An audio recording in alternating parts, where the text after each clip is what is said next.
اللهم صل على سيدنا ومولانا محمد افضل صلواتك بعدد معلوماتك وبارك وسلم وصل عليه.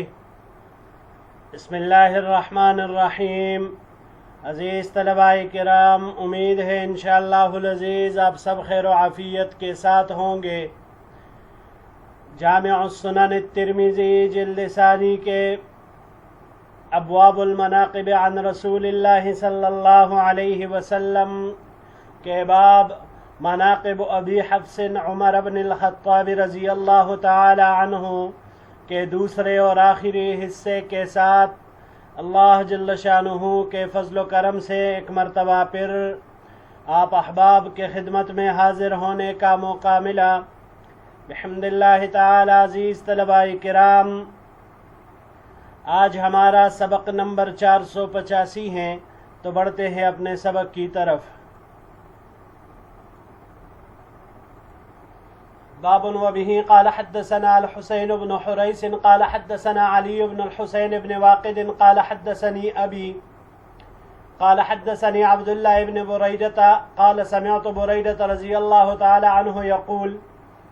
ہمیں روایت کی حسین ابن حریث نے، انہوں نے علی ابن حسین ابن واقد سے انہوں نے کہا، مجھے روایت کی میرے والد حسین ابن واقد نے، انہوں نے کہا میں روایت کی عبداللہ ابن بریدہ نے، انہوں نے کہا کہ میں نے بریدہ رضی اللہ تعالی عنہ کو فرماتے ہوئے سنا، خرج رسول اللہ صلی اللہ علیہ وسلم فی بعض مغازیہ فلما انصرف جاءت جاریة سوداء فقالت یا رسول اللہ انی كنت نذرت ان ردک اللہ سالما ان اضرب بین یدیک بالضف واتغنى. حضور نبی کریم صلی اللہ علیہ وسلم کسی غزوہ میں تشریف لے گئے.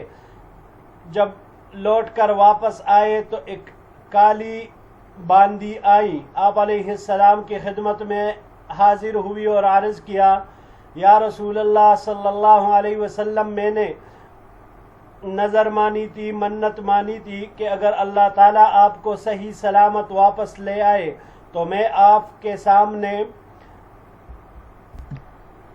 دف بجاؤں گی. دف عزیز طلباء کرام اسے ڈفلی بھی کہا جاتا ہے، تنبل بھی کہا جاتا ہے. وَأَتَغَنَّا اور اشعار پڑھوں گی. فقال لها رسول اللہ صلی اللہ علیہ وسلم ان كنت نظرت فاضربی وإلا فلا. حضور نبی کریم صلی اللہ علیہ وسلم نے اس کو فرمایا کہ اگر تو نے منت مانی ہے، نظر مانی ہے تو بجا لے ورنہ نہیں. فجعلت تضرب فدخل ابو بکر وهي تضرب ثم دخل علي وهي تضرب ثم دخل عثمان وهي تضرب ثم دخل عمر فألقت الدف تحت استها ثم قعدت عليه. پس وہ باندی اسے بجانے لگی. پس حضرت ابو بکر صدیق رضی اللہ تعالی عنہ آئے اور وہ بجاتی رہی. پھر حضرت علی رضی اللہ تعالی عنہ آئے اور وہ بجاتی رہی. پھر حضرت عثمان رضی اللہ تعالی عنہ آئے اور وہ بجاتی رہی. پھر حضرت عمر رضی اللہ تعالی عنہ آئے تو اس نے وہ ڈپلی اپنے سرین کے نیچے کر لی اور اس پر بیٹھ گئی.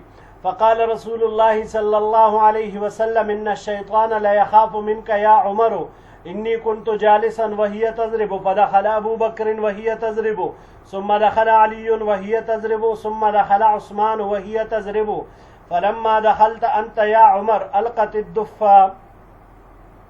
حضور نبی کریم صلی اللہ علیہ وسلم نے ارشاد فرمایا، اے عمر، شیطان یقیناً آپ سے ڈرتا ہے. میں بیٹا ہوا تھا اور وہ بجا رہی تھی. ابو بکر داخل ہوئے، وہ بجا رہی تھی. پھر علی آئے، وہ بجاتی رہی. پھر عثمان آئے، وہ بجاتی رہی. پھر اے عمر جب تم آئے تو اس نے وہ ڈپلی چھپا لی. ھذا حدیث حسن صحیح. یہ حدیث حسن صحیح ہے، غریب من حدیث بریدہ، اور بریدہ کی روایت سے غریب ہے. وفی الباب عن عمر وعائشہ، اس باب میں حضرت عمر اور ام المؤمنین عائشہ صدیقہ رضی اللہ تعالی عنہما سے روایات مروی ہے. اگلے روایت کی طرف بڑھتے ہیں جی.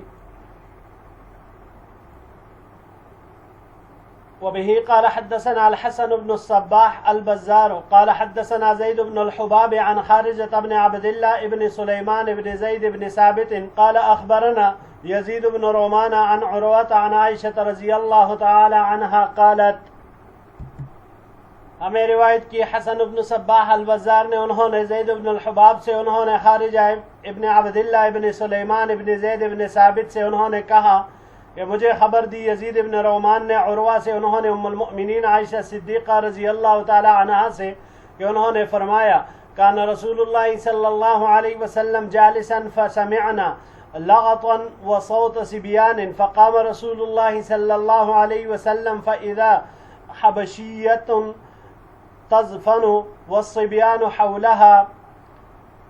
ام المؤمنین فرماتی ہے کہ حضور نبی کریم صلی اللہ علیہ وسلم تشریف فرماتے کہ ہم نے شور و غل اور بچوں کی آواز سنی.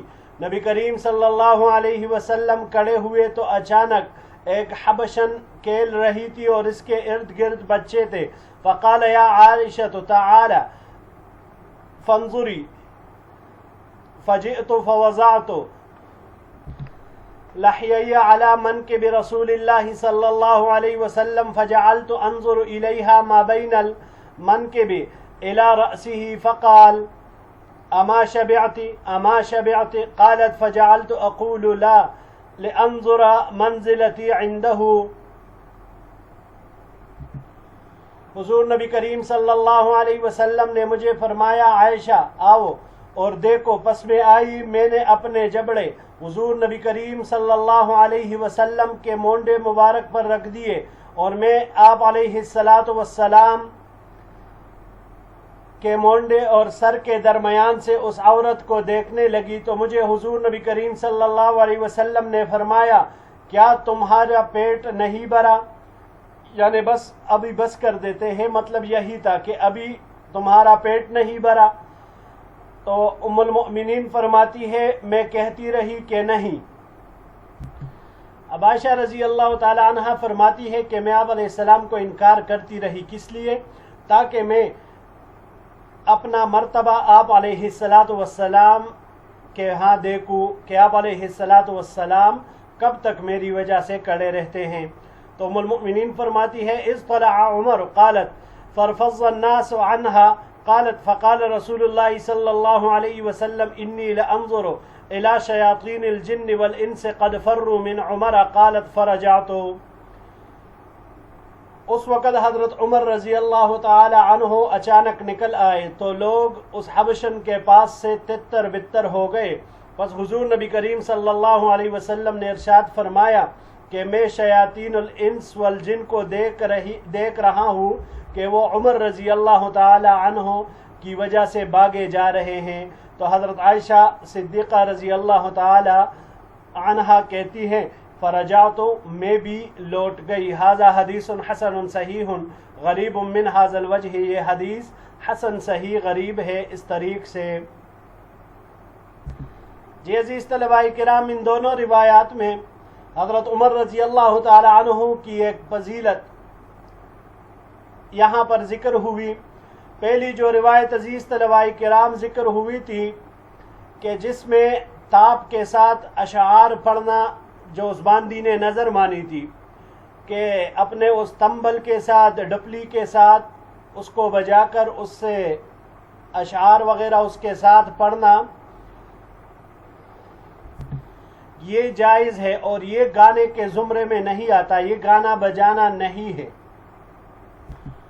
لیکن یہ بھی یاد رکھیے گا کہ حضور نبی کریم صلی اللہ علیہ وسلم نے اس باندی کو محض اس کا دل رکھنے کے لیے اجازت دی تھی، اور جو آپ علیہ السلام نے فرمایا تھا کہ اگر نظر مانی ہے تو بجا ورنہ نہیں، تو ورنہ نہیں وَإِلَّا فَلَا. تو اس کا مطلب یہی تھا کہ یہ چیز پسندیدہ نہیں اور امر مباح کی منت یہ نظر وغیرہ منعقد ہی نہیں ہوتی.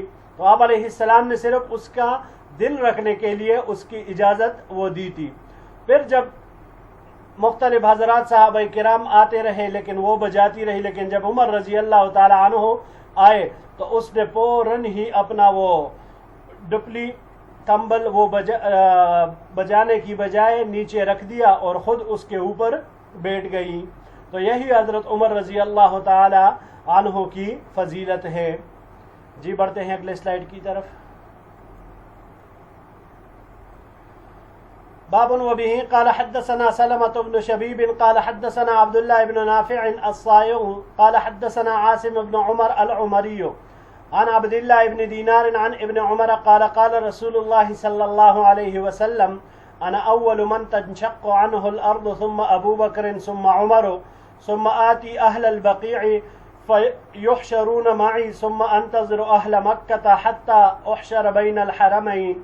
ہمیں روایت کی سلمۃ بن شبیب نے، انہوں نے عبداللہ ابن نافع الصانع سے، انہوں نے عاصم ابن عمر العمری سے، انہوں نے عبداللہ ابن دینار سے، انہوں نے عبداللہ ابن عمر رضی اللہ تعالی عنہما سے، انہوں نے فرمایا کہ حضور نبی کریم صلی اللہ علیہ وسلم نے ارشاد فرمایا، میں پہلا شخص ہوں جس سے قیامت کے دن زمین پٹے گی. پھر حضرت ابو بکر رضی اللہ تعالی عنہ سے، یعنی پھر ان کا قبر کھل جائے گا، وہ نکلیں گے زمین سے، اور پھر حضرت عمر رضی اللہ تعالی عنہ. پھر میں قبرستان بقی والوں کے پاس آؤں گا، پس وہ میرے ساتھ میدان حشر میں جمع کیے جائیں گے. پھر میں مکہ والوں کا انتظار کروں گا یہاں تک کہ حرمین والوں کے ساتھ میں جمع کیا جاؤں گا، یعنی انہی کے ساتھ حرمین والوں کے درمیان آپ علیہ السلام فرما رہے کہ میں جمع کیا جاؤں گا. ھذا حدیث حسن غریب، یہ حدیث حسن غریب ہے. وعاصم ابن عمر العمری لیس عندی بالحافظ. امام ترمذی رحمہ اللہ فرماتے ہیں کہ عاصم ابن عمر العمری یہ اتنے زیادہ قوی الحافظہ نہیں ہے، حدیثوں کو اچھی طرح یاد رکھنے والے نہیں ہے، اور محدثین حضرات کے نزدیک بھی یہ راوی ضعیف ہے. بعض روایات میں اس کے آخر میں عند اہل الحدیث آیا ہے، یعنی محدثین حضرات کے نزدیک بھی یہ ضعیف ہے. دوسرے جو اس میں راوی ہے حضرت عبداللہ ابن نافع الصائغ، ان کی حدیث کی کتاب تو صحیح تھی مگر ان کا حافظہ بھی کمزور تھا، اور یہ حدیث انہوں نے معلوم نہیں کہ کتاب سے بیان کی ہے یا حافظے سے بیان کی ہے. تیسری بات یہ ہے عزیز طلباء کرام کہ یہ حدیث صرف امام ترمذی رحمہ اللہ نے ذکر کی ہے، باقی کتب خمسہ میں یہ حدیث نہیں ہے. اور چوتھی بات یہ ہے کہ اگر یہ حدیث صحیح بھی ہوتی تو پھر اسے حضرت ابو بکر صدیق رضی اللہ تعالی عنہ کی فضیلت میں ذکر کرنا چاہیے تھا، کیونکہ حضور نبی کریم صلی اللہ علیہ وسلم کے بعد حضرت ابو بکر نکلیں گے عام انسانوں میں، صحابہ کرام میں، تو پھر ان کی باری ہونی چاہیے تھی، اور ان کے بعد حضرت عمر رضی اللہ تعالیٰ عنہ، یعنی مجموعی طور پر تیسرے اور صحابہ کرام میں دوسرے نمبر پر. جی بڑھتے ہیں آگے. باب وبه قال حدثنا قتيبة قال حدثنا الليث عن ابن عجلان عن سعد بن ابراہیم عن ابی سلمة عن عائشة رضی اللہ تعالی عنہا قالت قال رسول اللہ صلی اللہ علیہ وسلم. ہمیں روایت کی قتیبہ نے، انہوں نے لیث سے، انہوں نے ابن عجلان سے، انہوں نے سعد ابن ابراہیم سے، انہوں نے ابو سلمہ سے، انہوں نے ام المؤمنین عائشہ صدیقہ رضی اللہ تعالی عنہا سے، وہ فرماتی ہے قال رسول اللہ صلی اللہ علیہ وسلم، حضور نبی کریم صلی اللہ علیہ وسلم نے ارشاد فرمایا، قد کان یکون فی الامم محدثون فَإِن يَكُ فِي أُمَّتِي أَحَدٌ فَعُمَرُ بْنُ الْخَطَّابِ رضی اللہ تعالی عنہ. گزشتہ امتوں میں نبیوں کے علاوہ محدث یعنی سمجھائے ہوئے کلام کیے ہوئے ہوا کرتے تھے، بس اگر میری امت میں کوئی محدث ہے تو وہ حضرت عمر بن الخطاب ہے رضی اللہ تعالی عنہ. ھذا حدیث حسن صحیح، یہ حدیث حسن صحیح ہے. واخبرنی بعض اصحاب ابن عیینہ عن سفیان ابن عیینہ قال محدثون یعنی مفہمون. سفیان ابن عیینہ کے بعض شاگردوں نے ان سے نقل کیا ہے کہ وہ کہتے ہیں کہ محدث اس کی تفسیر انہوں نے مفہم سے کی ہے، یعنی اللہ کی طرف سے سمجھایا ہوا. جی عزیز طلباء کرام، یہ حضرت عمر رضی اللہ تعالی عنہ کی ایک اور انفرادی فضیلت ہے. محدث یہاں پر جو ذکر ہوا صیغہ اسم مفعول، کلام کیا ہوا، باتیں کیا ہوا، اصطلاح میں محدث وہ ہے جس کا نفس عالم ملکوت کے بعض علمی خزانوں کی طرف سبقت کرے اور وہاں اللہ تعالیٰ نے جو علوم شرعیہ مہیا کیے ہیں ان میں سے بعض نزول وحی سے پہلے اخذ کر لے کہ جن کا تعلق آئین اور شریعت سے ہو یا نظام انسانی کی اصلاح سے ہو، جیسے بعض اللہ کے نیک بندے عالم ملکوت میں جو باتیں طے پا چکی ہے ان کو خواب میں دیکھ لیتے ہیں۔ جی اگلے سلائیڈ کی طرف بڑھتے ہیں۔ باب وبه قال حدثنا محمد بن حميد الرازي قال حدثنا عبد الله بن عبد القدوس قال حدثنا الأعمش عن عمرو بن مرة عن عبد الله بن سلمة عن عبيدة السلماني عن عبد الله بن مسعود رضی اللہ تعالی عنہ ان النبی صلی اللہ علیہ وسلم قال، ہمیں روایت کی محمد بن حمید الرازی نے، انہوں نے عبداللہ ابن عبد القدوس سے، انہوں نے اعمش سے، انہوں نے عمرو بن مرہ سے، انہوں نے عبداللہ ابن سلمہ سے، انہوں نے عبیدۃ السلمانی سے، انہوں نے عبداللہ ابن مسعود رضی اللہ تعالی عنہ سے کہ حضور نبی کریم صلی اللہ علیہ وسلم نے ارشاد فرمایا، یطلع علیکم رجل من اہل الجنت فاطلع ابو بکر ثم قال یطلع علیکم رجل من اہل الجنت فاطلع عمر۔ آپ علیہ الصلاۃ والسلام نے ارشاد فرمایا کہ نمودار ہوگا تم پر جنتیوں میں سے ابھی ایک آدمی، پس ابو بکر رضی اللہ تعالی عنہ نمودار ہوئے۔ آپ علیہ السلام نے پھر فرمایا کہ نمودار ہوگا تم پر اب جنتیوں میں سے ایک آدمی، تو حضرت عمر رضی اللہ تعالی عنہ نمودار ہوئے۔ وفی الباب عن ابی موسیٰ و جابر، اس باب میں ابو موسیٰ اور جابر رضی اللہ تعالی عنہما سے روایات ہے۔ ھذا حدیث غریب من حدیث ابن مسعود، یہ حدیث غریب ہے ابن مسعود رضی اللہ تعالیٰ عنہ کے طریق سے۔ آخری سلائیڈ کی طرف بڑھتے ہیں جی۔ وبه قال حدثنا محمود بن غيلان قال حدثنا ابو داود الطيالسي عن شعبة عن سعد بن ابراهيم عن ابي سلمة عن ابي هريرة رضی اللہ تعالی عنہ عن النبی صلی اللہ علیہ وسلم قال، ہمیں روایت کی محمود بن غیلان نے، انہوں نے ابو داود الطیالسی سے، انہوں نے شعبہ سے، انہوں نے سعد بن ابراہیم سے، انہوں نے ابو سلمہ سے، انہوں نے ابو ہریرہ رضی اللہ تعالی عنہ سے، اور انہوں نے نبی کریم صلی اللہ علیہ وسلم سے کہ انہوں نے ارشاد فرمایا، بینما رجل یرعى غنما له اذ جاء الذئب فاخذ شاة فجاء صاحبها فانتزعها منه۔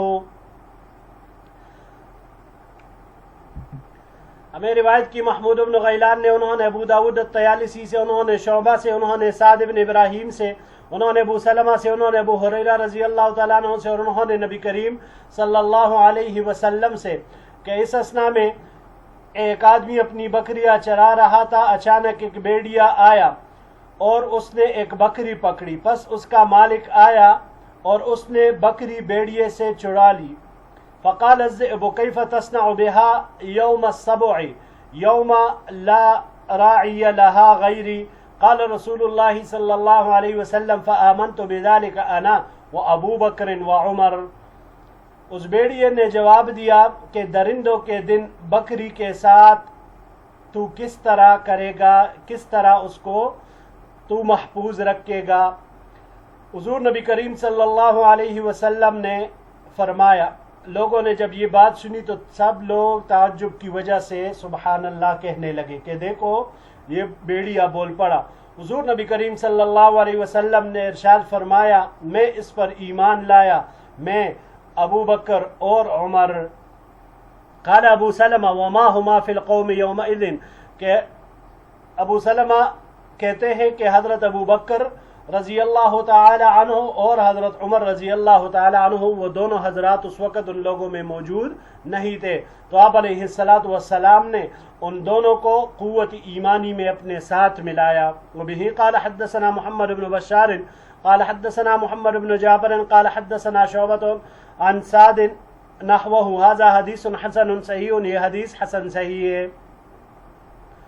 وبه قال حدثنا محمد بن بشار قال حدثنا يحيى بن سعيد عن سعيد بن ابي عروبة عن قتادة ان انس بن مالك حدثهم، ہمیں روایت کی محمد بن بشار نے، انہوں نے یحییٰ بن سعید سے، انہوں نے سعید بن ابی عروبہ سے، انہوں نے قتادہ سے کہ انس بن مالک رضی اللہ تعالی عنہ نے ان کو روایت بیان کی، ان رسول اللہ صلی اللہ علیہ وسلم صعد احدا وابو بکر وعمر وعثمان فرجف بهم فقال نبی اللہ صلی اللہ علیہ وسلم اثبت احد فإنما عليك نبي وصدیق وشہیدان۔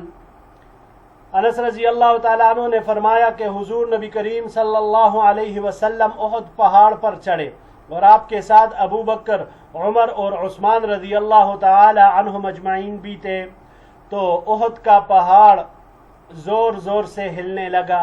حضور نبی کریم صلی اللہ علیہ وسلم نے فرمایا احد ٹھہر جا، تیرے اوپر نبی، صدیق اور 2 شہید ہیں۔ ھذا حدیث حسن صحیح، یہ حدیث حسن صحیح ہے۔ جی عزیز طلباء کرام، اس روایت سے معلوم ہوا کہ حضرت عمر اور حضرت عثمان رضی اللہ تعالی عنہ دنیا میں شہادت کا جام نوش کریں گے، اور حضرت عمر رضی اللہ تعالیٰ عنہ باقاعدہ دعا کیا کرتے تھے کہ اللہ مجھے اپنے راستے میں شہادت نصیب فرما اور مدینۃ الرسول میں میری شہادت مقدر فرما۔ تو لہٰذا حضرت مغیرہ رضی اللہ تعالیٰ عنہ کا جو مجوسی غلام تھا ابو لؤلؤ بدبخت، اس نے فجر کی نماز پڑھاتے ہوئے آپ پر خنجر سے وار کیا، اور اسی زخم سے حضرت عمر رضی اللہ تعالیٰ عنہ شہید ہوئے، جبکہ حضرت عثمان رضی اللہ تعالیٰ عنہ کی شہادت وہ تو سب کو پتہ ہی ہے، اور آگے اس کا تذکرہ بھی انشاءاللہ آئے گا۔ جی عزیز طلباء کرام، یہی تک ہمارا آج کا سبق تھا۔ انشاءاللہ العزیز زندگی رہی تو اگلے درس میں حضرت عثمان بن عفان رضی اللہ تعالیٰ عنہ کے مناقب کے ساتھ آپ کی خدمت میں حاضر ہوں گے۔ السلام علیکم ورحمۃ اللہ وبرکاتہ۔